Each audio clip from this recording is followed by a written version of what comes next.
সম্মানিত সুধী, আসসালামু আলাইকুম রহমতুল্লাহ। গ্রামটির নাম জায়ান। পারস্যের ইস্ফাহান অঞ্চলের একজন ধনাত্ম পিতার ঘরে ধীরে ধীরে বেড়ে ওঠে একটি শিশু। প্রকৃতির আলো হাওয়ায় বাড়তে থাকে শিশুটি, বাড়তে বাড়তে হয়ে যায় নওজোয়ান।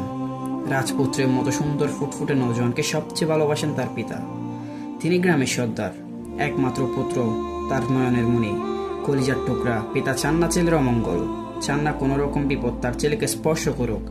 এই জন্য তিনি ছেলেকে ঘরের ভেতর আবদ্ধ করে রাখতেন। নওজোয়ান ঘরের ভেতর আবদ্ধ থাকে সারাক্ষণ। কাঁচার পাখির মতো তার হৃদয়ে দুলে উঠে মুক্তির দুর্বার ঢেউ। সে মুক্তি পেতে চায় মুক্ত বাতাসের ছোঁয়া, দেখতে চাই চাঁদ, জ্যোৎস্না আর প্রকৃতির নির্মল শোভা। দিন যায়, মাস যায়, নওজোয়ানের প্রতীক্ষার প্রহর বাড়তে থাকে, কিন্তু মুক্তির সুযোগ আর আসে না। অবশেষে একদিন এলো। তার পিতার ছিল বিশাল কামার। তিনি সেদিন নিজে আর কামারে যেতে পারলেন না। আদরের ছেলেকে বললেন, আমি তো আজ কামারে যেতে পারছি না, তুমিই যাও, কাজকর্ম একটু দেখাশোনা করে এসো। পিতার কথা শুনে নওজোয়ানের বুকে আনন্দের জ্বর বয়ে গেল। আবদ্ধ ঘর থেকে সে বের হয়ে আসে। দু চোখ ভরে দেখে পাখির ঝাঁক, ফুলের শোভা, সবুজ প্রকৃতি। নিঃশ্বাসে নিঃশ্বাসে টেনে নেই বুকের ভেতর শীতল হাওয়া। আহ, মুক্তির স্বাদই আলাদা। নওজোয়ান হাঁটছে মনের আনন্দে, ছুঁয়ে ছুঁয়ে দেখছে চারপাশের সবুজ গাছ গাছালি, গুল্ললতা, শুনছে পাখির কলরব, দেখছে আকাশে মেঘেরও খেলা, দেখছে আর ভাবছে আর হাঁটছে। হঠাৎ সে থমকে দাঁড়ালো। ওপাশে কাদের আওয়াজ? গুনগুন করে কথা বলছে কারা? নওজোয়ান কান কারা করে শুনতে থাকে। এক পা দুপা করে এগিয়ে যায়। ধীরে ধীরে সেই ঘরটির কাছে গিয়ে দাঁড়ালো। আবারও তার কানে ভেসে এলো প্রার্থনার শব্দ। ঘরটি শুধু ঘর নয়, একটি গির্জা। এখানে খ্রিস্টানরা উপাসনা করে। নওজোয়ান তো আর এদের উপাসনার খবর জানে না। তার পিতা একজন বিখ্যাত অগ্নি উপাসক। পিতার কাছ থেকে সে আগুনের উপাসনাই শিখেছে। গির্জার লোকেদের কাছে নওজোয়ান জিজ্ঞেস করলো, তোমরা এখানে কি করছো? আমরা প্রভুর প্রার্থনা করছি, তারা জবাব দিল। তাদেরকে দেখে নওজোয়ান খুশি হলো। তার হৃদয়ে অন্যরকম হাওয়া বইতে থাকলো। সে ভুলে গেল কামারে যাবার কথা, ভুলে গেল পিতার নির্দেশ। সারাদিন সে কাটিয়ে দিল তাদের সাথে গির্জায়। বেলা বাড়তে থাকে। একসময় দিনে সূর্য হারিয়ে যায়, নেমে আসে সন্ধ্যার কালো ছায়া। নওজোয়ানের মনে পড়ে বাড়ি ফেরার কথা। ফেরার সময় তার মনে প্রশ্ন জাগে, এই ধর্মের উৎস কোথায়? গির্জার লোকেরা বলল, স্বামী। ক্লান্ত অথচ প্রশান্ত নওজোয়ান, চোখে মুখে আনন্দের ফোয়ারা। পিতা জিজ্ঞেস করলেন, তুমি কি কামারে গিয়েছিলে? কেমন দেখলে? নওজোয়ান মিথ্যে বলল না, বলল, কামারে না গিয়ে সারাদিন গির্জায় থেকে উপাসনা করেছি। সর্দার পিতার ছেলের কথা শুনে কেঁপে গেলেন। তার চোখ দিয়ে আগুনের হলকা ছুটেছে। ছেলে আগুনের উপাসনা না করে গির্জায় উপাসনা করছে, ধর্মান্তরিত হচ্ছে। পিতা বলে গেলেন স্নেহের কথা, আদরের কথা। তিনি নিষ্ঠুরভাবে ছেলের পায়ে বেঁধে দিয়ে পুনরায় ঘরে আবদ্ধ করে রাখলেন। আবদ্ধ করে হাওয়া ঢুকে না। ছেলেটি কাঁধে মুক্তির প্রার্থনা করে খ্রিস্টানদের কাছে গোপনে খবর পাঠায়। শামের দিকে যদি কোনো কাফেলা যায়, তাহলে তাকে যেন কৌশলে মুক্ত করে নিয়ে যায়। খ্রিস্টান ধর্মের মূল উৎস শামে। সেও শামে যাবে। সেখানে গিয়ে তার হৃদয়ের ইচ্ছা পূরণ করবে। কিন্তু তার ইচ্ছা পূরণ হচ্ছে না। সে পায়ে বেরিয়ে নিয়ে প্রতীক্ষায় থাকে, কেবলই প্রতীক্ষা করে কখন আসবে সেই সোনালী সুযোগ। একদিন সুযোগ এলো। রাতের গভীরে নওজোয়ানকে উদ্ধার করে একটি কাফেলা তাকে নিয়ে গেল শামে। নতুন শহর শাম। নওজোয়ানের চোখে মুখে অবাক বিস্ময়। সে জিজ্ঞেস করলো, এখানকার সর্বোত্তম এবং সবচেয়ে জ্ঞানী ব্যক্তিকে? তারা জবাব দিল, বিশপ, গির্জার পুরোহিত। নওজোয়ান তার কাছে গেল। পুরোহিতের খ্যাতমতে নিজেকে উজাড় করে দিল। পুরোহিতকে সে ভালো করে দেখতে থাকলো। তার স্বভাব, তার চরিত্র, তার আচরণ, সবকিছু। তাকে দেখে আর তার সাথে থেকে নওজোয়ানের মনটা খারাপ হয়ে গেল। তার বুকে জমে উঠল ঘৃণা ও কষ্টের মেঘ। সবাই যাকে ভালো মানুষ বলে জানে, আসলে সে আদৌ ভালো মানুষ ছিল না। তার ছিল লোভ আর মিথ্যের ছলনা। সে সবাইকে সোয়াবের লোভ দেখিয়ে দান খয়রাত করতে বলতেন। পুরোহিতের কথাই সবাই দান করে অঢেল টাকা, অনেক স্বর্ণ, অনেক সম্পদ। পুরোহিত এসব দানের সম্পদ গচ্ছিত রাখে তার গুদামে, এবং সেসব অর্থ ও সম্পদ নিজে আত্মসাৎ করে। পুরোহিত মারা গেলে তার ভক্তরা তাকে দাফন করতে এলো। নওজোয়ান সবাইকে বলল, এই পুরোহিত ভালো মানুষ ছিল না। তোমাদের দানের সম্পদ আত্মসাৎ করে নিজেই ভক্ষণ করেছে আর জমা রেখে গেছে তার গোপনে গোদামে। সত্যি বলছো? তা হতেই পারে না। উনি আমাদের বিশপ, আমাদের পুরোহিত। এমন কাজ তার পক্ষে করা কি সম্ভব? নওজোয়ান গোপনে গোদামে তাদেরকে নিয়ে গেল। তারা দেখলো গচ্ছিত সম্পদের পাহাড়।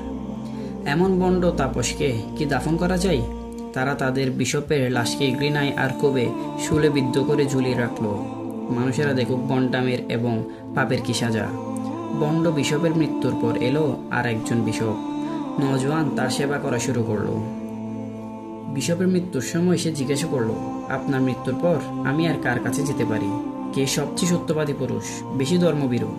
বিশপ বলল, মার্শেলে এক ব্যক্তি আছেন, তার নামও তোমাকে বললাম। তিনি অপেক্ষাকৃত ভালো এবং সৎ মানুষ।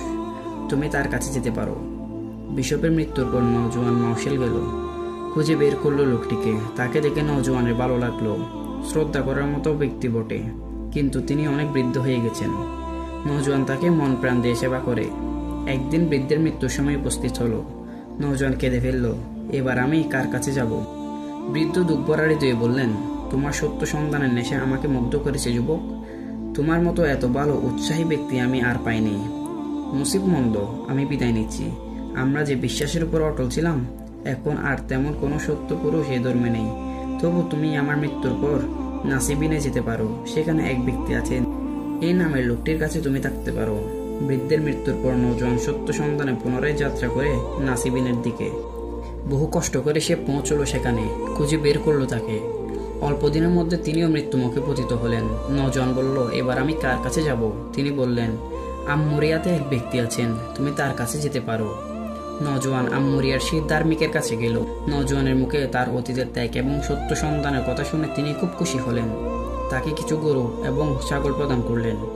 নওজোয়ানের বুকটা ফুলে উঠল আনন্দে। মনে পড়ল তার পিতার ঐশ্বর্যের কথা, সম্পদের কথা, কত আদর যত্নে পালিত হয়েছে সে কথা। কিন্তু সত্য ধর্মের প্রতি হৃদয়ের দুর্বার টানের মুহূর্তে সে ভুলে গেল পারিবারিক সুখ সমৃদ্ধির কথা।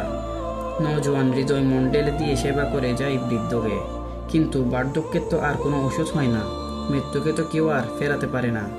জ্বরে পড়ার সময় হলে গাছের পাতা যেমন জ্বরে যায়, তেমনি মৃত্যু এলে তাকে মৃত্যুর মুখে সমর্পিত হতে হয়। এর কোনো বিকল্প নেই। দিনে দিনে বৃদ্ধ মৃত্যুর দিকে এগিয়ে যাচ্ছিলেন। নওজোয়ানের চোখে বিষাদের কালো ছায়া। এবার সে কোথায় যাবে? নওজোয়ানের উৎকণ্ঠা দেখে বৃদ্ধ তাকে কাছে ডাকলেন, আদরে আদরে ভরে দিলেন যুবকের হৃদয়। তারপর আস্তে করে বললেন, আমি জানি না এরপর তুমি কোথায় যাবে। আমি তো তেমন কোনো ব্যক্তিকে আর খুঁজে পাচ্ছি না যার কাছে তোমাকে পাঠানো যায়। আমরা যে ধর্মের উপর আস্থাশীল ছিলাম, সেই সত্যের উপর সুদৃঢ় ছিলাম। এখন আর তার উপর তেমন কোনো সৎ ব্যক্তি অবশিষ্ট নেই, নেই কোনো সত্য পুরুষ। তবে হতাশ হবার কিছু নেই। অদূর ভবিষ্যতে আরবে একজন ব্যক্তি আসবেন। তিনি নবী। ইব্রাহিমের ধর্মকে তিনি নতুনভাবে প্রচার করবেন। তার উপর আল্লাহর কিতাব অবতীর্ণ হবে। তার প্রিয় জন্মভূমি ছেড়ে তিনি বড় বড় পাথরের জমিনের মাঝখানে খেজুর উদ্যান বিশিষ্ট ভূমির দিকে হিজরত করবেন। নবুয়তের নিদর্শন থাকবে তার কাছে। তার দোকানের মাঝখানে থাকবে নবুয়তের মোহর। তিনি সর্বশেষ নবী, সত্য নবী। মহাসম্মানী এই নবী হাদিয়ার জিনিস খাবেন, কিন্তু সাদকার জিনিস তিনি কখনোই খাবেন না। সম্ভব হলে তুমি সেখানে যেতে পারো। তার কাছ থেকে পান করতে পারো সত্য পিপাসার অডেল পানি। তোমার যাবতীয় তৃষ্ণা মিটে যাবে তখন। বৃদ্ধ মারা যাবার পর নওজোয়ান সিদ্ধান্ত নিল আরবে যাবার। খালব গোত্রের কিছু আরব ব্যবসায়ী আম্মুরিয়াতে এলো। নওজোয়ান বলল, আমার এই গরু ছাগলগুলো তোমাদেরকে দিব, বিনিময়ে আমাকে তোমরা আরবে নিয়ে যাবে। তারা রাজি হয়ে গেল। যুবক চলল তাদের সাথে সুদূর আরবে। কিন্তু লোকগুলো ছিল অসৎ, বিশ্বাসঘাতক। প্রতিমধ্যে তারা তাকে বিক্রি করে দিল এক ইহুদির কাছে। ধনীর ঘরের আদরের সন্তান শুরু করলো দাসত্বের জীবন। আর দাসত্বের জীবন মানেই তো কষ্টের জীবন, আগুনের জীবন। অল্প দিনের মধ্যে হাত বদল হলো যুবক। বনি কুরাইজা গোত্রের এক ব্যক্তি তাকে কিনে নিল। তারপর তাকে নিয়ে গেল ইয়াসরিবে, অর্থাৎ মদিনায়। মদিনায় এসে নওজোয়ান চারিদিকে তাকিয়ে দেখে সবকিছু অচেনা অজানা। কোথাও বা পাহাড় পর্বত, আবার কোথাও বা পাথরকুচির বিস্তীর্ণ ভূমি, তারই মধ্যে আবার খেজুরের সুন্দর সাজানো বাগান। মুহূর্তে মনে পড়ল তার আম্মুরিয়ার বৃদ্ধের কথা। বৃদ্ধের দেওয়া নির্দেশের মধ্যে একটি ছিল খেজুরের বাগান। খেজুরের বাগান দেখে নওজোয়ানের প্রাণে আনন্দের মৌমাছি গুনগুন করে উঠল। মনিবের সাথে সে এখানে অবস্থান করল। মন দিয়ে সে মনিবের কাজ করে যায়। তার কাজে কোনো ফাঁকি নেই, সততা আশ্রমে নেই কোনো চালাকি। নওজোয়ান খেজুর বাগানে খেজুর গাছের চূড়ায় উঠে কাজে ব্যস্ত। মনিব গাছের নিচে বসে আরামে বিশ্রাম করছে। এমন সময় মনিবের বাতিজা এসে বলল, মক্কা থেকে আজ এক ব্যক্তি এসেছে ইয়াসরিবে। বনি কাইলারা তার কাছে ছুটে গেছে। লোকটি নিজেকে নবী বলে দাবি করছে। লোকটির কথা কানে যেতে না যেতেই নওজোয়ান চমকে উঠল। তার হৃৎপিণ্ডে রক্তের চাপ বেড়ে গেল। মনে পড়ল বৃদ্ধের কথা। এই কি তাহলে সেই নবী যিনি মক্কা থেকে বিতাড়িত হয়ে মদিনায় হিজরত করেছেন? গাছ থেকে নেমে এলো সে। জিজ্ঞেস করলো তার কাছে, তুমি কি বললে? আর একবার বলো তো। দাসের জিজ্ঞাসায় মনিব রেগে গেল। তার গালে সজোরে চর বসিয়ে দিয়ে বলল, তোমার তাতে কি? হ্যাঁ। মনিবের চরের আঘাতেও দমে গেল না দাস। বৃদ্ধের কথা মতো সে মক্কা থেকে আগত লোকটিকে পরীক্ষা করতে চাইল সত্যি তিনি নবী কিনা। সন্ধ্যার পর নওজোয়ান কিছু খেজুর নিয়ে মক্কা থেকে আগত লোকটির কাছে গেল।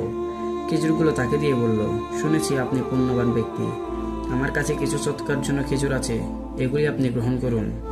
লোকটি খেজুরগুলি নিয়ে তার সঙ্গীদেরকে বললেন, তোমরা খাও। আশ্চর্য, তিনি নিজে একটি খেজুরও খেলেন না।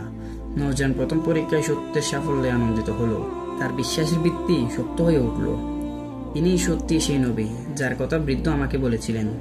কিন্তু দ্বিতীয় পরীক্ষাটিও করা প্রয়োজন। একদিন বাকি আল-গারকাদ গোরস্থানে নবী সাল্লাল্লাহু আলাইহি সাল্লাম তার এক সঙ্গীকে দাফন করেছিলেন। তার গায়ে ছিল এক ধরনের ঢিলা পোশাক। যুবকটি সেখানে গেল, নবীকে দেখতে থাকলো খুঁটিয়ে খুঁটিয়ে ভালো করে। যুবকটি নবীর কাঁধের দিকে বারবার তাকাতে থাকলো, খুঁজতে থাকলো তার প্রার্থিত নমুনাটি। যুবকটির উৎসাহ নবী সাল্লাল্লাহু আলাইহি সাল্লামের দৃষ্টিগোচর হলো। তিনি বুঝলেন সে কি দেখতে চায়। নবীজি নিজের পেটের চাদরটি সরিয়ে নিলেন, আর সাথে সাথে বিদ্যুতের মতো চমকে উঠল নবুয়তের মুহূর্তটি। নওজোয়ান বিশ্বাসী সমুদ্রে নেমে যায়।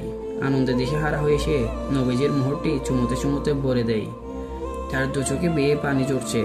সে পানি বিষাদের নয়, বিশ্বাসের, আনন্দের, পাওয়ার তৃপ্তিতে ভরে উঠল তার তৃষিত হৃদয়ের দুকুল। নবীজি জিজ্ঞেস করলেন, তোমার পরিচয়? নওজোয়ান তার পরিচয় দিল, সেই সাথে বলল তার পেছনে সকল কথা। সব শুনে নবীজি খুশি হলেন, আনন্দিত হলেন। তিনি সঙ্গী সাথীদেরকে বললেন নওজোয়ানের জীবনের কথা, তার সত্য অনুসন্ধানের কথা, তার ত্যাগের কথা। নবী সাল্লাল্লাহু আলাইহি সাল্লামের সঙ্গীরা সে কথা শুনে খুব খুশি হলেন। নবীজির পরামর্শে একদিন দাসত্বের জীবন থেকে মুক্তি পেল নওজোয়ান, কিন্তু শর্ত সাপেক্ষে। মুক্তির পর নবীজি সাল্লাল্লাহু আলাইহি সাল্লামের সাথে থেকেই কাটিয়ে দেন সারাটি জীবন। সত্যের আলোতে গড়ে তোলেন নিজের জীবন। দাসত্ব জীবনের কারণে তিনি বদর এবং উহুদ যুদ্ধে অংশগ্রহণ করতে পারেননি। এই না পারার কারণে তার বুকে জমে থাকা কষ্টের কুয়াশা, বেদনার বৃষ্টি চড়তে থাকে অষ্টপ্রহর। এরপর এলো খন্দকের যুদ্ধ। নওজোয়ান ছিলেন অত্যন্ত বুদ্ধিমান এবং প্রজ্ঞ। তিনি পরামর্শ দিলেন এই যুদ্ধে পরীক্ষা খননের জন্য। নবীজি তার এই সুন্দর পরামর্শ গ্রহণ করলেন। খন্দকের যুদ্ধে খনন করা হলো পরীক্ষা। আদরে আদরে বেড়ে ওঠা এক যুবক সত্য গ্রহণের জন্য ত্যাগ করেছেন জীবনের যাবতীয় সুখ। দুনিয়ার অস্থায়ী জীবনের প্রতি তার ছিল না এতটুকু মোহ। তাই তো তিনি বসবাসের জন্য তৈরি করেননি কোনো সুন্দর ঘর, বানাননি বিলাসের সামগ্রী। অতি সাধারণভাবে জীবনযাপন করতেন তিনি। তিনি ছিলেন একজন প্রকৃত অর্থে মুসাফির। মুসাফিরের মতোই ছিল তার জীবনযাপন, কিন্তু আখিরাতের প্রতি ছিল তার অবিচল আস্থা। আল্লাহর প্রতি ছিল পর্বতের মতো সুদৃঢ় বিশ্বাস এবং নবীজির প্রতি ছিল অসীম ভালোবাসা। নওজোয়ানের বয়স বাড়তে থাকে। বার্ধক্যের সিঁড়িতে পা রাখলেন তিনি। ধাপে ধাপে এগিয়ে গেলেন মৃত্যুর দিকে। অন্তিম রোগশয্যায় শায়িত তিনি কাঁদছেন। তার দুগণ্ড ভিজে যাচ্ছে অশ্রু দ্বারায়। হযরত সাদ তাকে সান্ত্বনা দিয়ে বললেন, আপনি কাঁদছেন কেন? রাসূল সাল্লাল্লাহু আলাইহি সাল্লাম তো আপনার প্রতি সন্তুষ্ট ছিলেন। হাউজে কাউসারের কাছে আপনি রাসূল সাল্লাল্লাহু আলাইহি সাল্লামের সাথে মিলিত হবেন। তিনি কম্পিত কণ্ঠে বললেন, আমি মৃত্যুর ভয়ে কাঁদছি না। তবে তিনি বললেন, রাসূল সাল্লাল্লাহু আলাইহি সাল্লাম আমাদেরকে মুসাফিরের মতো চলতে বলেছিলেন, অথচ আমার কাছে অনেক জিনিসপত্র জমা হয়ে আছে। সেই জিনিসগুলো আর কিছু নয়, মাত্র একটি বড় পেয়ালা, তামার একটি তালা ও একটি পানির পাত্র। সত্য সন্ধানী, বুদ্ধিদীপ্ত এবং আত্মত্যাগী এই দুঃসাহসী মুসাফিরের নাম সালমান আল ফারাসি। সত্যের আলোর খোঁজে যিনি ছুটছেন অনন্ত জীবন দিক থেকে দিগন্তে, এক প্রান্ত থেকে অন্য প্রান্ত। প্রিয় দর্শক, আজকের ভিডিও এখানেই শেষ করছি। দেখা হবে পরবর্তী অনেক ভিডিওতে। ততক্ষণ পর্যন্ত ভালো থাকুন, সুস্থ থাকুন, MM ফাউন্ডেশনের সাথে থাকুন। ধন্যবাদ। আসসালামু আলাইকুম ওয়া রাহমাতুল্লাহ।